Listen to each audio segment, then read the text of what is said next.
Okay, so very good morning everyone, and hope everyone's had a pleasant break and vacation. Welcome to the First Thursday Club, Quantitative International sort of CPD. So this has been a real success for us, and sort of allows you to capture your CPD knowledge and sort of understanding of subject matter, which is part of the professional body requirements, but also it enlightens us on what's going on in the industry, in the sector, including various parts of the world. So today we've got the UK represented, and I've got my colleague Dr. David Heesom, who is a reader in building information modelling from the University of Wolverhampton. He's now a QSI member or fellow, honorary fellow, so delighted to welcome David to the fold. And importantly, a contribution David's already had, an impact David's already had, is if you have a look, there is now a QSI YouTube channel. So this will be recorded live on YouTube. Please have a look at that. Please look out for that. We will be posting lots more information. Suzanne will be doing a little piece. I'll be doing a little piece. So make sure you're sharing that with people. Don't forget our other social media channels. And, you know, we look forward to your engagement. The next newsletter will be following over the autumn. But without further ado, let's move to this morning's presentation. So from BIM to digital twins, and I'd like to welcome Dr. David Heesom. Thank you, David. Thanks, Paul. Well, thanks, Paul, and thanks, Suzanne, for inviting me, and welcome everybody to this morning's session as well. I have a little bit of echo on that, so I hope that's not coming through too bad for everybody else. I've seen this one come up from that QSI. Somebody's seen it come up from QSI anyway, I can hear. Has somebody got their microphone on, maybe? Okay, that seems to have disappeared now. Well, yeah, so thanks for joining us this early morning. Hopefully you can see me, hopefully you can see everything okay on the screen. My name's David Heesom, as Paul said. I am a reader in building information modelling here at the University of Wolverhampton. I wanted to talk this morning a little bit about sort of, I guess, reflective, a little bit back on the whole BIM side of things, and look forward to where we seem to be moving to, which is the concept of digital twins, and try and look at, well, I guess there's some issues around people's terminology and taxonomy that have been used around those as well. And how one seems to be morphing into the other, and then sort of quite different beasts in many ways. So we'll try and sort of unpick some of that as well.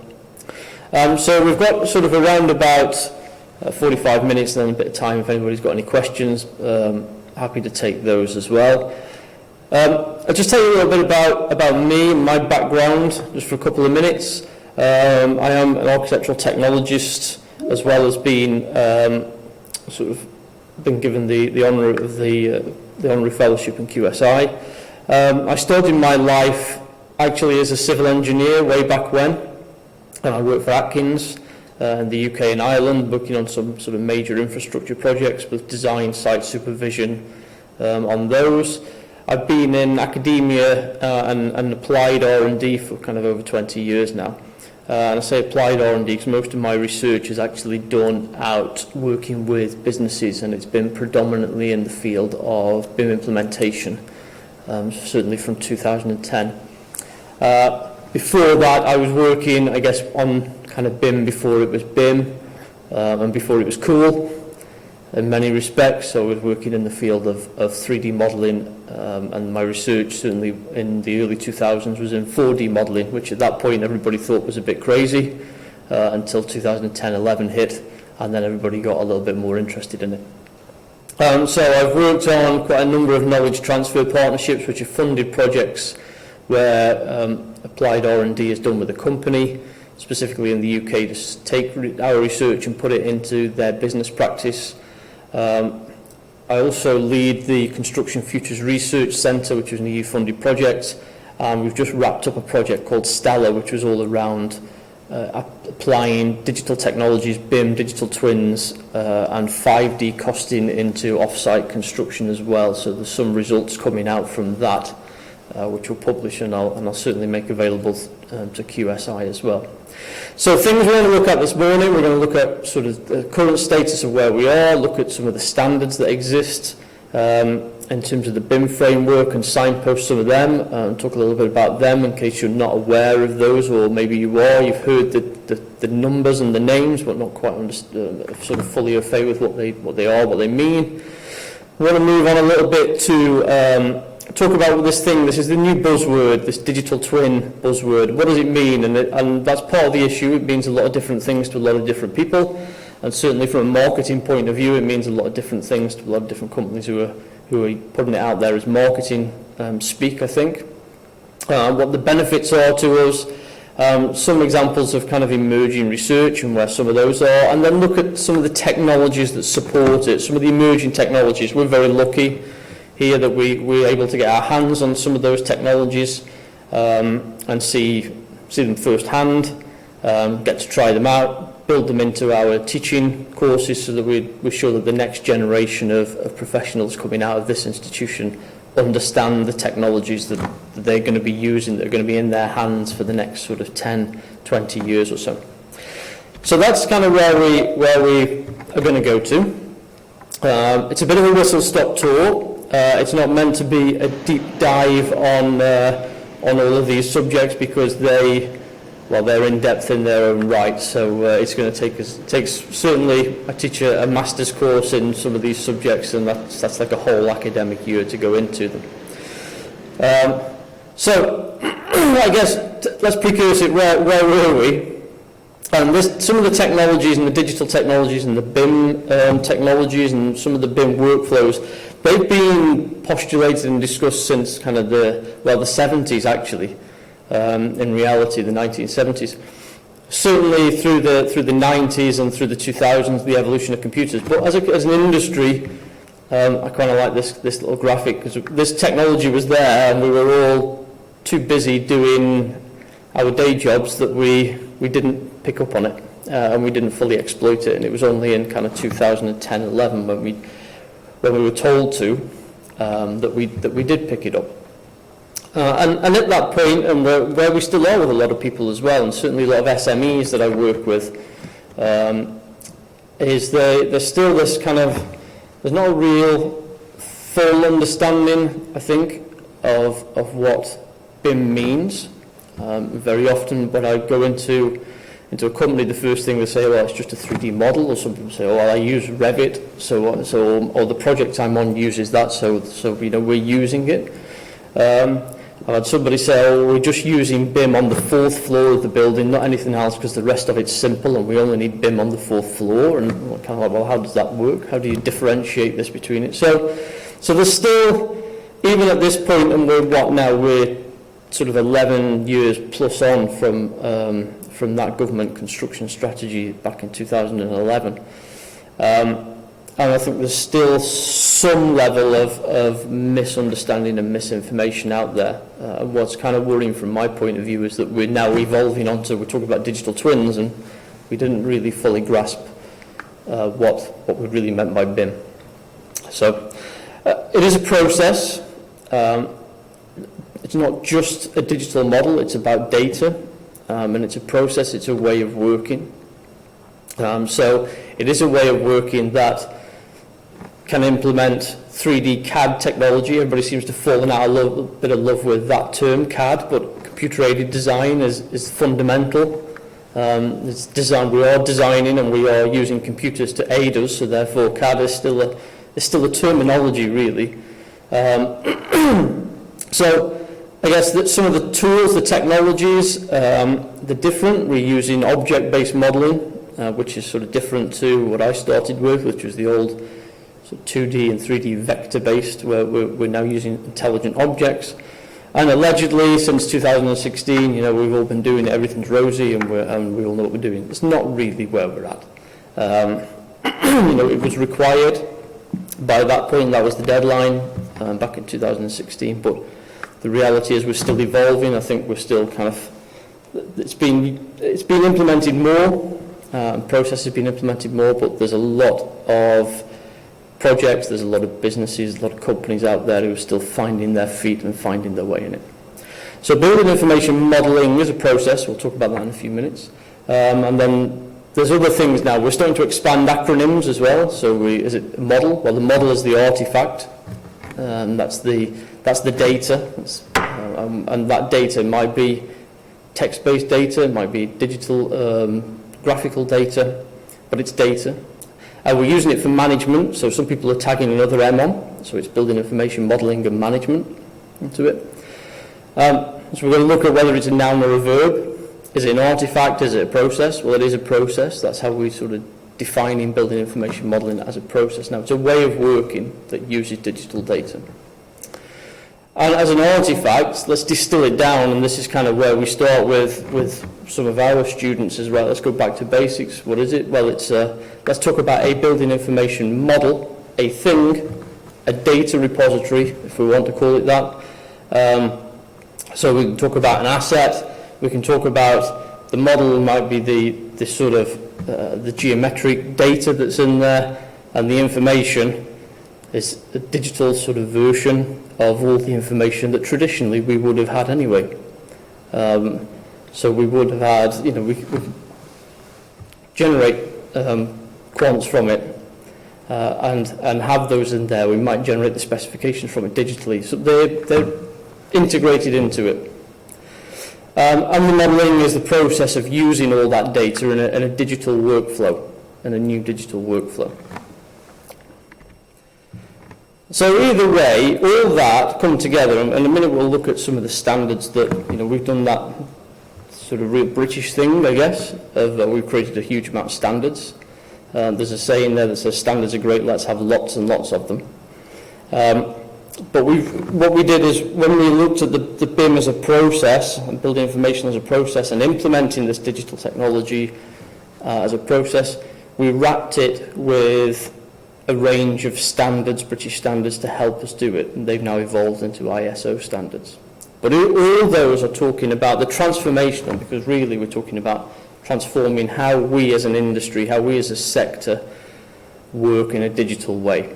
And prior to that kind of 2010-11, we were analog, we were still analog in how we worked. The world is moving, we've evolved, construction industry evolved, we're now talking about digital data, and BIM is the core of that digital sort of workflows. And let's talk a bit about digital data, because there's some interesting tidbits around this and how we work. Because everything these days is about data. Data is the new oil. Data is actually more valuable than oil at this stage. And some of these numbers, I put them out there because they're just interested to know. Some of them are kind of pub quiz type things, but it just shows where we're moving and how we as a sector all are starting to move into this realm as well. That 90% of the data of the world has ever been created, has been created in the last couple of years. Because we are everything we do, from the minute we wake up in the morning, we're generating data. Even as we sleep at night, we're generating digital data. Because if you wear a Fitbit at night, like I do, it's generating data about your sleep patterns, and it's storing them, and that's being sent somewhere, and somebody is using that information. A couple of years ago, we created 1.7 meg every second. For those of you who are old enough like me, that's over one of the old floppy disks that we used to have.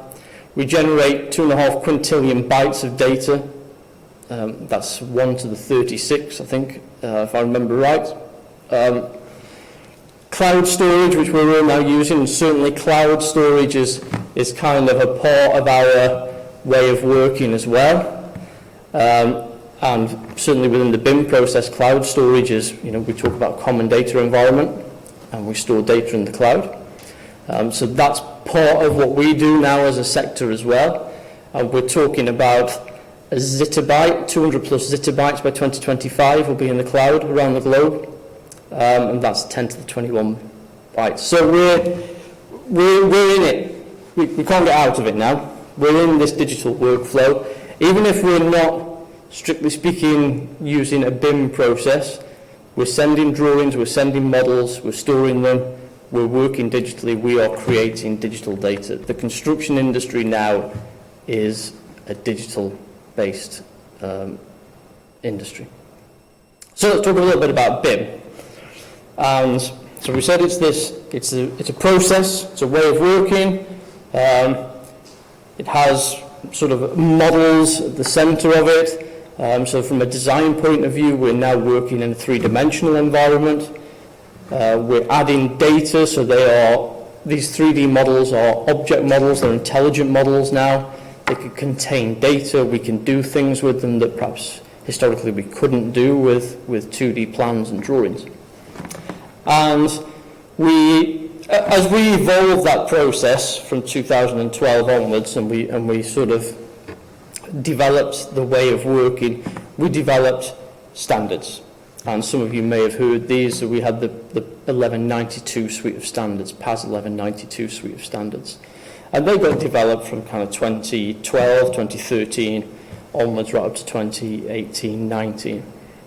What has happened since then is they were recognised kind of globally as being some of the best standards that there were, and they were adopted in various countries as well.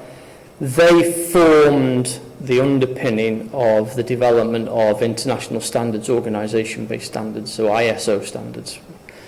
So those kind of PAS 1192 documents, which there are still some projects that are using them.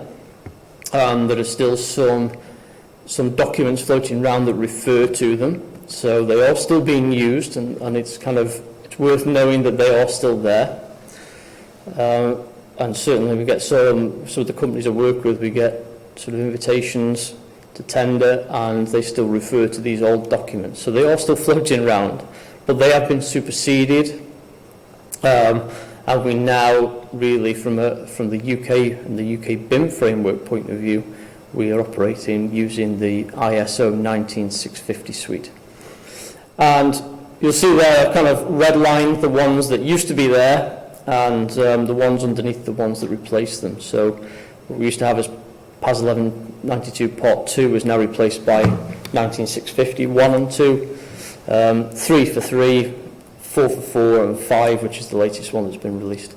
There is still a PAS 1192 Part 6 around, which is all around safety aspects and how we can use BIM for safety. So a little bit of one of those times, transition times, where we kind of all just about got used to using the PAS documents for projects and the process, and then the goalpost shifted again. But the good news is, I guess, is that the ISO documents are very similar in their sort of mindset to the old PAS documents. This was a tweet that came out back in May, and I kind of liked it. And somebody put up, so because we used to refer to BIM level 2, and BIM level 2 was what we had to achieve by 2016. BIM level 2 was where projects, and the projects that was centrally funded, had to use the BIM process to work and to win the project. And obviously now things have evolved, and we now have ISO 19650 and the UK BIM framework. So this tweet, somebody referring to BIM level 2 is like calling the radio the wireless. I still call it the wireless, which kind of puts me in a certain bracket, I guess. But nevertheless, quite an interesting little tweet. So what has happened? We've gone on the journey where we started talking about BIM, using digital models, using digital data from 2010-11 onwards. We then developed those standards, and that was sort of up to what we used to call BIM level 2, and now we've evolved again, and now we have the UK BIM framework. And the UK BIM framework, if you go to that URL, there's a vast amount of data on there about the process, the standards. There's guidance documents on how to implement sort of BIM as well on projects. But this is quite a nice sort of little graphic because it refers to each part of a project, and it then kind of gives you reference to which of the standards it relates to. In terms of this, it also ties back to the playbook, the construction playbook that's been published as well. So the playbook kind of references the BIM framework and vice versa. So there is this sort of more joined up thinking around that, and sort of things like soft landings as well. So if we pick up, what we'll try and do, I'm saying this kind of limited time, is just pick up the standards and just give you an idea of what the crux of these standards is, what some of the core messages are of these standards, and what they sort of relate to.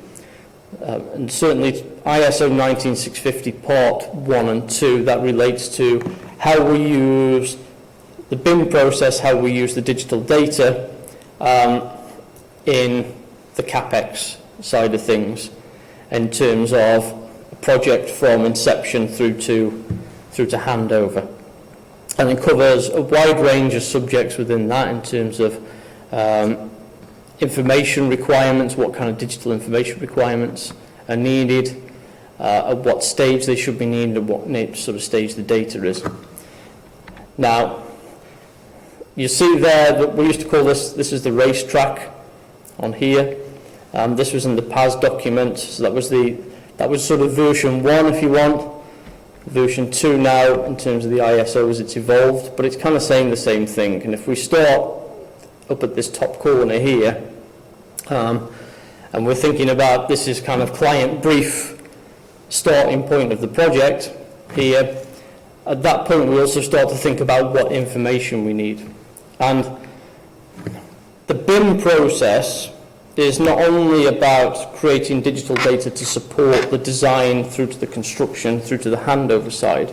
It's also about generating data from the client's perspective for them to better operate their buildings and more efficiently operate their buildings. And I guess that's becoming even more and more critical as we move into the period that we seem to be going into, of everybody wanting to optimise their estate and optimise their assets and get best value for money from them as well.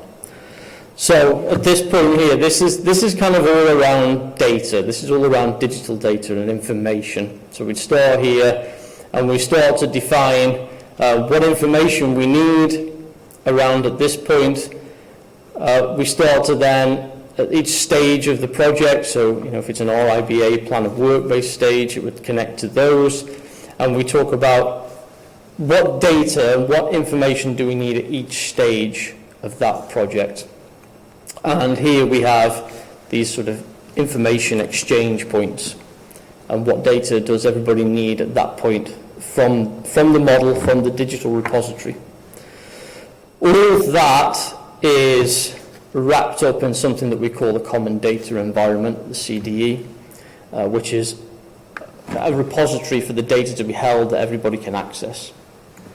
So you may have heard of sort of things like Viewpoint as an example, or Autodesk have their BIM 360 environments. It's repository, it's cloud-based repositories where we can store all the data. So at that point, once we go to handover, that's what we call a project information model. That's the data, that's the model, that's all the information, the data that's held for a project up to handover. After that point, it then becomes the asset information model. So the concept there is that all the data gets handed over to the client for their sort of asset management team, facilities management team, and they use that data to better manage their assets over its life cycle. And that's kind of the next benefit of having this data. That's something that we never had historically.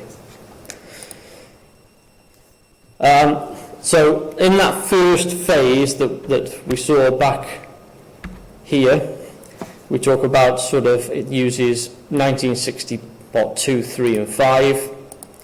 So that's Part 1 and 2. In terms of Part 5, something else, I guess, for us to be aware of now as we move into this digital way of working is data security.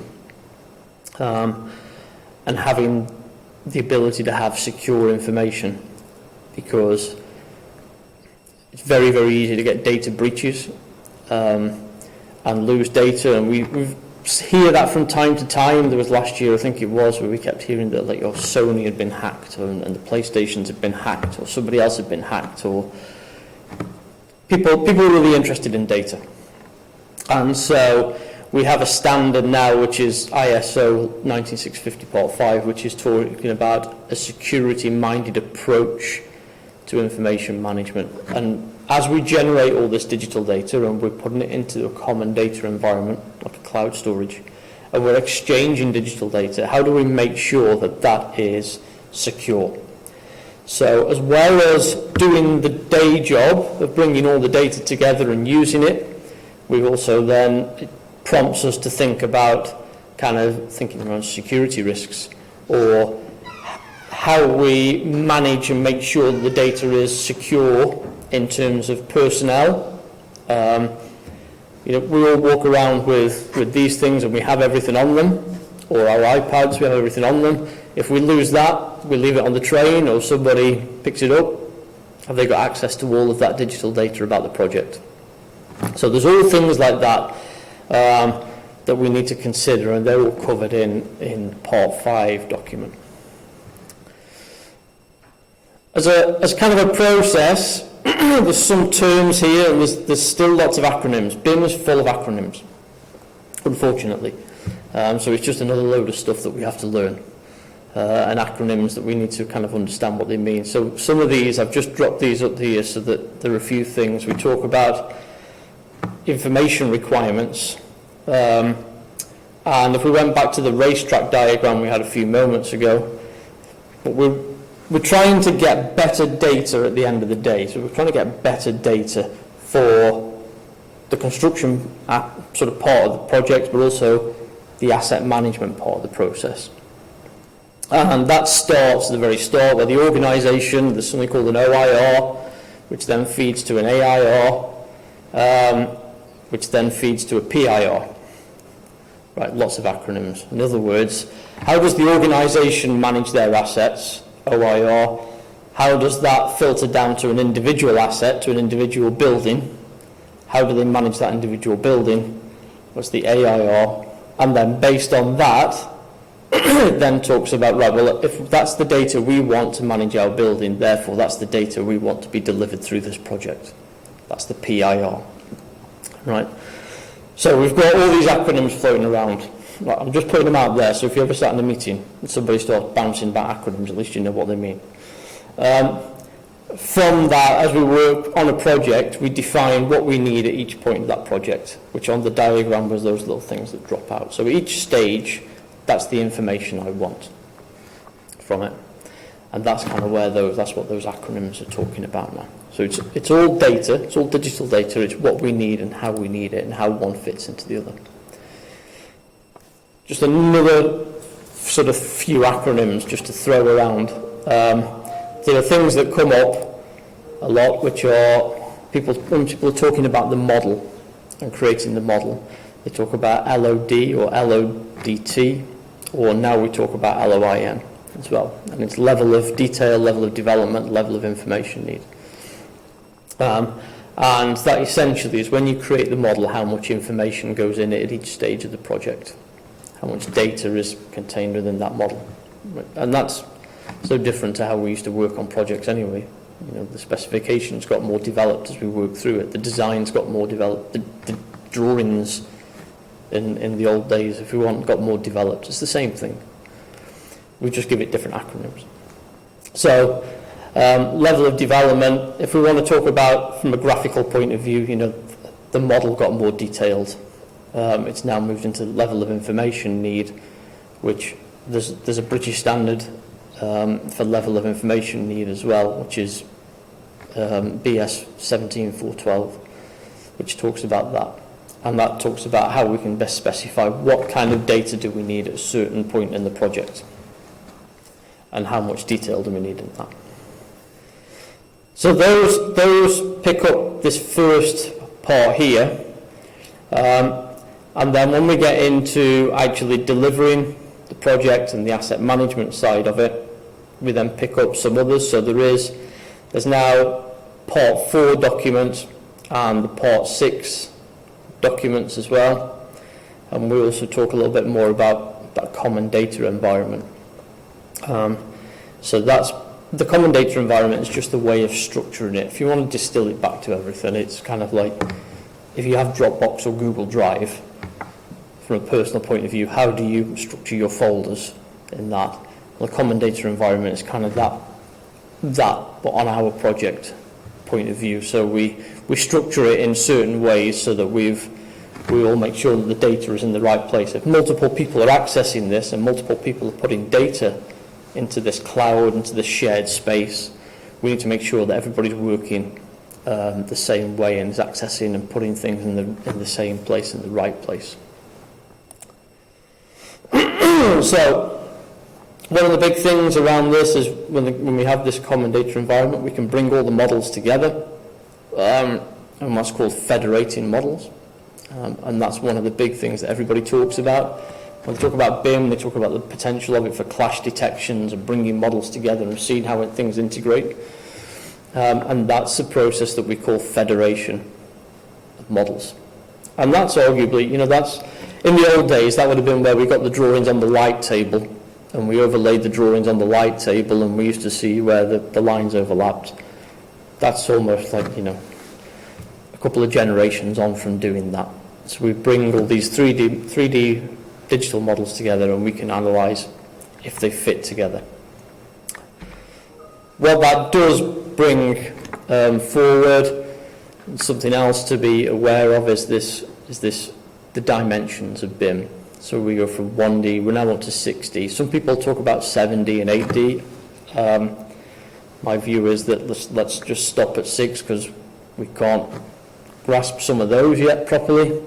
But the one, I guess 3D, we know what 3D is up to that point. 4 dimensions is time, so we can do simulations. The 5th dimension is cost, so we can do sort of digital quantity takeoff.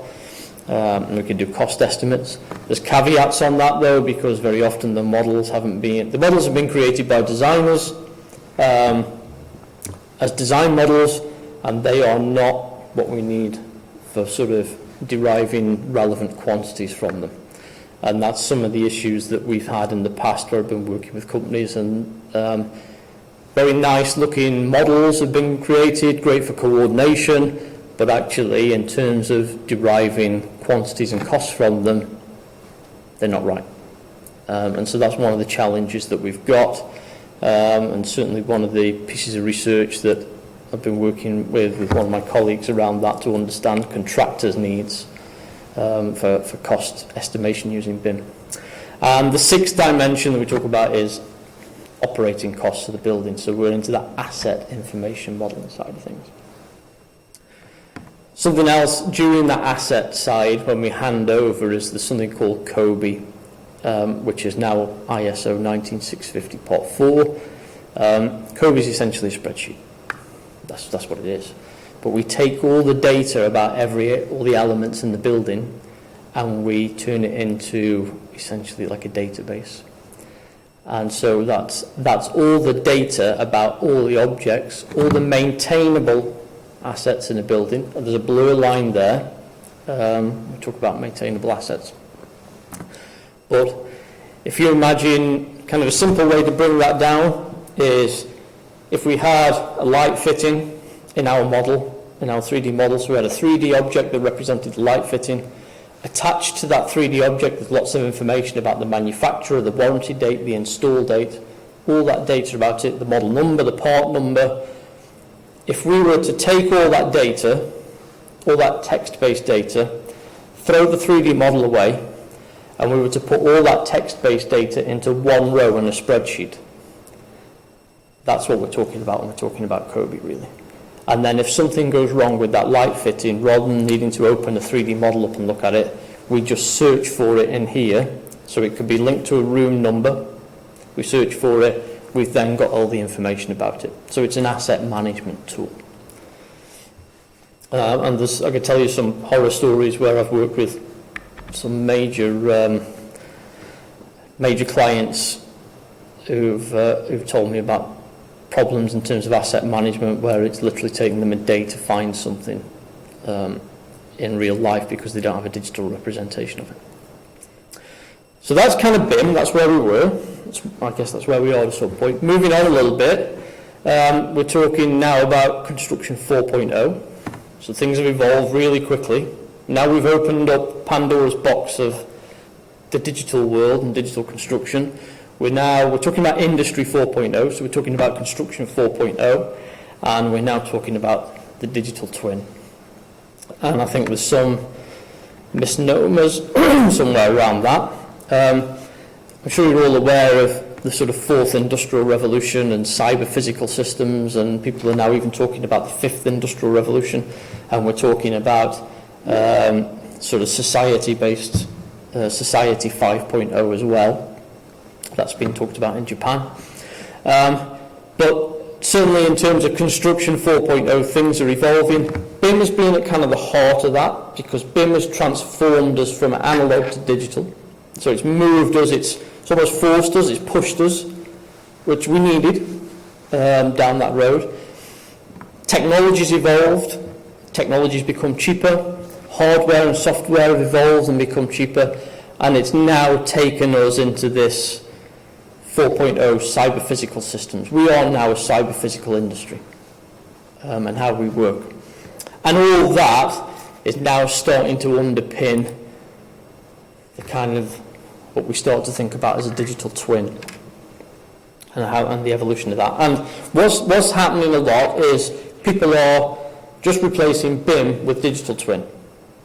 Right. Certainly from a marketing point of view, we've just seen people go, right, well, now that's the buzzword, so we'll just take away the BIM and just replace it. Find and replace in Word, everything with digital twin. That's the new thing. They're different. They're different things. They're related. One certainly feeds into the other, I would propose, but they are kind of different things. But we're at that point in the digital twin world of finding our feet still. The same as we were with BIM. If we asked somebody 10 years ago to define BIM, if I asked 10 people, I'd probably get 9 to 10 different variations on it. We're now at that point with the digital twin side. So we're asking people to define it, and they're talking about different things, and they're categorising it. But it's all underpinned by a lot of this technology that's happening. So we have this technology that's coming out, and talk about some of those enabling technologies in a few minutes' time. In terms of, let's just put some bones on, or some meat on the bones of that digital twin thing. Go back to Apollo 13, go back to the Apollo missions, and they are arguably some of the first thinkings around digital twin. If you've seen the movie Apollo 13, where they make the mock-up down on Earth, and they replicate exactly what's going on up there, that's a twin. That was sort of NASA who kicked this thing off years ago. Picked up more speed in the kind of early 2000s at Michigan, and they talked about and putting a bit more definition on it. From our point of view, what a digital twin is, a virtual equivalent to a physical product. Now, one might argue that the BIM, the model that we create in the data, is a virtual equivalent of it. But we're talking about something different now. We've evolved it. So we're talking about, when we're starting to define it now, it's a representation of the physical asset where it's updated over time. So it's a living, breathing thing. This virtual representation is a living, breathing thing. So it draws in sensors. It draws in some of the digital data, but it draws in real-time telemetry. What we see, whenever we watch Formula One, watching the Formula One the other day, right, and you see all those screens up, and they're getting real-time telemetry about that car. Every millisecond, they're getting telemetry about that car. If we had that about buildings, which we're starting to move towards, we have telemetry data about the buildings and how they're operating all the time, and we can make changes through them, through our BMS systems, to optimise it, and more people are going to be interested in that. Certainly as the costs of energy usage and everything increase.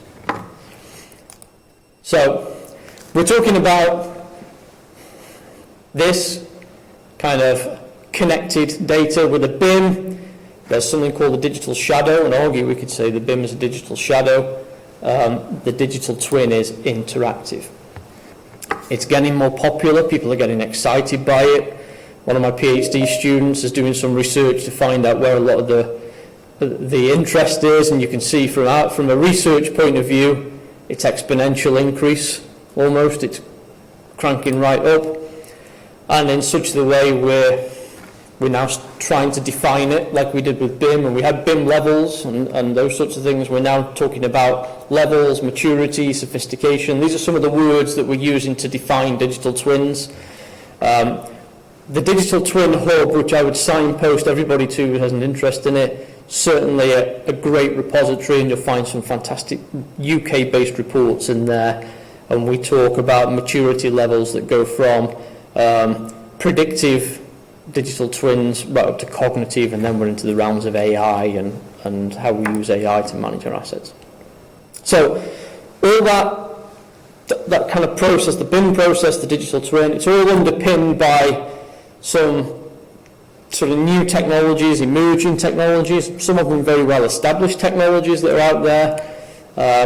Certainly if you've seen any of my talks before, these are the technologies we're very lucky in the University of Wolverhampton to have access to early, and we're still having access to it.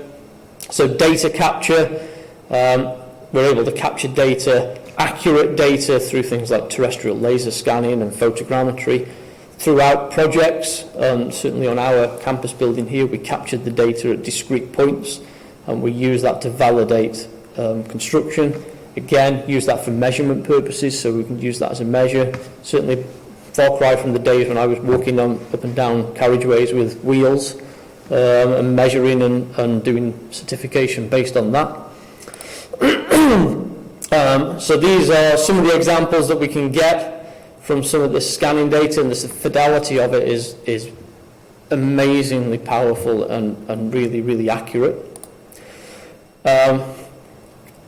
That technology is dropping in price and is gaining in portability, and you'll see some of the new technology we've invested in here. You can see me wearing the Stormtrooper outfit, as we call it. That's a wearable scanner, so I can just put that on my shoulders, walk around with it, and it captures 3D data down to around about 4 mil accuracy as I walk around. Similarly, this little flask down here looking thing, it's another piece of kit we've just invested in. We buy that, and that can do the same. We walk around with it. So you can walk around on site just at a normal walking pace and capture 3D data. You can also do that through our phones. Anybody who has an iPhone 2020 onwards, if you've got the LiDAR on it, that's capturing 3D data as well. It's an evolution of that. We're now into the scary realm of Terminator, I guess, so we don't just have to walk around ourselves with some of that data capture. We have the dog, and something else that we've just taken delivery of here at the university, so Spot the Dog from Boston Dynamics. You may have seen some of these. I think there's a Netflix show with them on, where they're carrying guns on the Netflix show. We put laser scanners on the back of it. We send it into buildings to capture data. And they're buildings that sort of, maybe we can't be in or structurally unsafe. But certainly from our point of view now, we're looking at using those on live construction sites because they can avoid plant, they can avoid humans. So it's automating the job. And then also into this kind of world of VR and AR and how we use that more. Picked up certainly since the BIM world kicked off. Cost has dropped. Technology has increased, become more usable. It's no longer a toy, it's a real thing. We're using it on actual projects. So we used it on our National Brownfield Institute with the contractor, and we were using augmented reality to overlay the design against what had actually been done on site, and we were kind of seeing if everything was validated and checking progress against where we thought progress should be. So it's not a toy anymore, and you'll see on this one, obviously the blue is the 3D model, but you can see it's overlaid onto the real world. That's our campus building out there through the windows, and we were checking how well the 3D model in the real world, this is us walking around, this is taken, actually we took this through an iPad, but we do have the HoloLens. That's us walking around the site, and it's locked on to it, so it's 1-to-1 scale. Which, when you think 4 or 5 years ago we were playing Pokemon Go and it was pretty rubbish, and we're now at the point of having 1-to-1 scale 3D models overlaid onto the real world and locked onto it, and as a useful tool as well that we can use to validate work that's going on site. That's a piece of kit developed by a company who we collaborate with a lot, called Unity. But an amazing piece of technology. So we've had a whirlwind tour there. We've talked a little bit about the BIM side of things. Just started to tease in this digital twin aspect as well, and bring that into it, and just a kind of a brief snapshot of some of the technologies that we're using as well. I'm on sort of the various social medias, and I'm always happy to talk about this. I'm a complete geek slash nerd, and this is kind of what I do. It's the stuff that excites me. So if you ever want to engage in a conversation, happy to, either virtually or over either a warm or cold beverage. I don't mind, but my details are on there as well. And I think with that, Paul, I'll go back to you. If there's any questions, I'm happy to pick those up as well. Perfect. Thank you very much, David. And I think the first thing is to virtually, or for those who are in the audience here, sort of actually sort of congratulate and thank David for that presentation. So thank you very much indeed, David. That was excellent. And I was just interested to see, shall we move it off now? Just leave it. Where do you want to go, backwards or forwards? I was just going to take it off the screen now, but we can leave you details if needs be. So let's start with some questions then. Suzanne, if you can feed any questions, or can you link to people who are asking questions, that'd be perfect. Right, there's nothing in the chat room at the moment. Okay. Anybody got any questions? Can't see any hands up either. I hope they're not nervous because this is all on YouTube. Don't feel nervous to ask a question around that.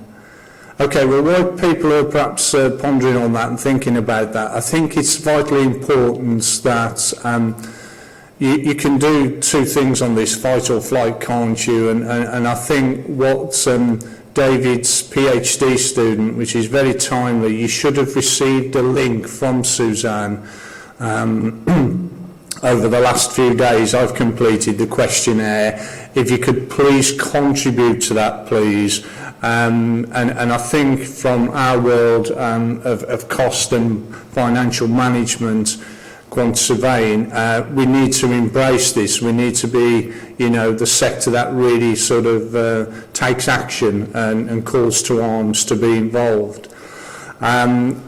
At the university, this is one of our mantra, and David leads on that, around this digital sort of construction.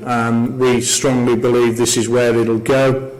We're also doing some work with people around sort of 3D printing and printing in space and all those kind of things. But just to give you evidence of the real world of what we've been involved with in Europe, and don't forget when I say we, I include QSI within that. We've completed a project last year which was about lighting and the impact of light. And what we did, it was predominantly European colleagues who worked with us, who, we all brought our expertise to the table. But Thomas Jefferson joined us from the States, and what they were asked to do, and we were sort of contributing to, was there's a big problem with astronauts, and particularly there's going to be more astronauts and people up in space. For them sleeping, their sleeping pattern is quite bad, and they find it difficult to switch off, which makes them very tired and not productive and prone to make mistakes. So we did a piece of work with them where they actually built a space capsule in Thomas Jefferson University, and using different types of lighting and monitoring that, we could take that research forward. Now, obviously, they take full ownership of it, the two professors there, but it was wonderful to be involved in that kind of thing. So, you know, as David's explained today, that's what will happen, and very much where we want to be. So, QSI are involved in this. Please respond to David's PhD student on that questionnaire, and please sort of keep following what we're doing and following David and our YouTube channel and social media, just to make sure you're all involved in this. Now, I know for many people, I think, well, you know, I struggle with my iPhone. And that's okay, that's the starting point. You know, we can do more of these tutorials and CPD and take it at a slower pace in a safe environment to help that knowledge grow. And that's what the PhD students trying to ascertain, you know, what knowledge, if any, is out there on this, and what are the barriers that are preventing us as a sector going forward. Well, it's took us almost 25 years to adopt BIM, and even now people don't. So, you know, there will be challenges, but it's really exciting when you get into it, and, you know, it's scary in many ways, but it's an opportunity. So let's take that up. Any questions come through, Suzanne? No, we're very quiet today. Okay, very quiet. Obviously, post-vacation sort of trauma then. One last thing then, let's share some good news. Again, through QSI and myself travelling, we've been, it's a British Council activity as well, so I must mention that. We've managed to secure a relationship with Faros University in Egypt. We've never been in Egypt before as QSI, so it's exciting times there, and we're hoping in sort of December time or in the new year to be undertaking an accreditation visit for Faros University, which I think will be really exciting. We will be doing some twinning as an exchange with the University of Wolverhampton as well. But for QSI, then we'll form a QSI Egyptian National Board, which again we've never had. You know, that's fantastic. And it's funny how these things then develop, that you know, universities and organisations in Turkey now want to be involved. So, you know, we haven't stood still on these things. We're pushing things forward for QSI, and hopefully you'll see that as a membership win. And I know you're all very much enjoying these CPDs. Perhaps it would be good from a couple of attendees to sort of suggest some of the topics as well, and also it'd be nice for Suzanne to receive some feedback how you are appreciating these first Thursday clubs as well. So, you know, that's always good to be told, yes, these things are working, these things are positive. Okay, so if there's no questions then, Suzanne, do you have anything to add? No, we have just had one comment which says, yep. I think we need to watch this at least 5 times to digest all the content. So I think that's a positive. I think you've got lots of information in there, David. Thank you. Yeah. Thank you, David. That was a great presentation, and we very much appreciate it. Yeah, and I'll probably so just pick on that. So there probably is, and there is a lot of information in there, and it's not, and not everything will be understood at once. It's one of those things where it's just enough to try to give people a little bit of a taster, a pointer. Might be something then go and read. But I'm happy. Like, for any questions that come from any of this, please just let me know. Even if there's no wrong questions and no daft questions, this stuff is like tricky, and if you're not fully immersed in it day in day out, it's tricky. So there are no daft questions, as I tell my students. Just ask for any of it. And some of it, we don't even know the answers yet, because some of this technology and things like that are evolving so quickly that we kind of don't know all the answers, and that's the fun part of it from my point of view, is that we've got to go and find out something. So please feel free to drop me a line on any of it. Perfect. And the last thing before we close, and again show our appreciation for David's and his presentation, is just to let you know that Lord Knight, who works closely with myself and Suzanne, Lord Knight of Weymouth, he's very much into this digital world and very much promoting, and has been for the last 15, 20 years that I'm aware of, very much promoting, you know, this skill set that digital technology will have an influence on our lives. And as an example, if I was to send him a message now, I know within 5 minutes, if not less, he'll be back to me, as is he feels the speed of technology and the influence technology will have on us. And you know, so it's good that someone who's at our figurehead, again with QSI and supporting QSI, don't forget, is an honorary fellow of Quantsurveying International, you know, really supportive of what we're doing here in this space, and hopefully some of you will be able to meet him, or we'll ask Lord Knight maybe to come and do a little bit of a one-off special Christmas CPD. That might be an opportunity, just to give us an insight. Keep away from politics, but maybe talk about the influence of sort of technology and how it can influence minds and help people through poverty and all of those broader social opportunities that technology provides. But for now, let's close at that. Can we bring David back on screen, and again, can we show our appreciation in the usual way? Yep. Nobody put me on mute, but I'm sure everybody's clapping, David. Can I just say before you go, folks, this is, as you've gathered, going on YouTube, and I'll send you the link.